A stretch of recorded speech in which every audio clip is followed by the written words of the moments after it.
Biz Россиядабыз, турмуш курганыбызга 15 жыл болду, 3 балабыз бар. Азыр кошко уйлуумун күйөөм менен жашабай калдык. Себеби бизди бакпайт, акча таппайт, өтө жалкоо. Менден, апасынан, туугандарынан, тааныштарынан карыз сурайт азык-түлүккө дейт. Аракет кылып оокат кылайын дебейт дейт. Күйөөсүн айтып атат бул киши. Убагында мен туугандарымдан, досторумдан күйөөм ишенип карыз алып бергем. Кайтарып берем дегенинен. Күйөөсү аялынан карыз алдырып атат, алып берди. Бирин да кайтарбады. Ал тургай дейт, үйгө нан алып келүүгө да акчасы жок. Алтысан аман болгон соң Чубаксыз айткандай туалет казып болсо да акча тап десем мага эрегишет дейт. Бизди сен багышың керек, иште десем мен сени багайын деп алган эмесмин дейт. Не деген сөз эми бул? Мен сени багайын деп алган эмесмин деп. Урушубуз башында анын ичкилигинен болсо эми акча таппай бизди бакпай койгонунда болду. Ичип алганда сени өлтүрөм, инвалид кылып салам деп көп коркутуп үйдү талкалап балдардын көзүнчө тополоң чыгарчу. Арам адал бала тарбия маселесинде да көз карашыбыз такыр келишпейт.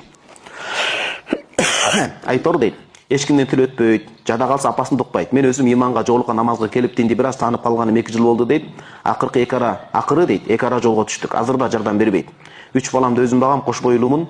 Буюрса курсагымдагы баланы төрөп алсам, ага атасынын фамилиясын бербей, өзүндүкүнө жаздырып алсам болобу?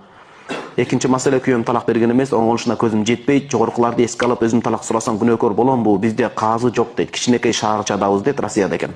Аллах разы болсун. Мен даппак эмесмин, эмоция калтырып жиберчүмүн, бирок ошондо да эркек деген багыш керек да, үй бүлөсүн дейт. Россиядан келген суроо экен, биз байланышка чыгалычы.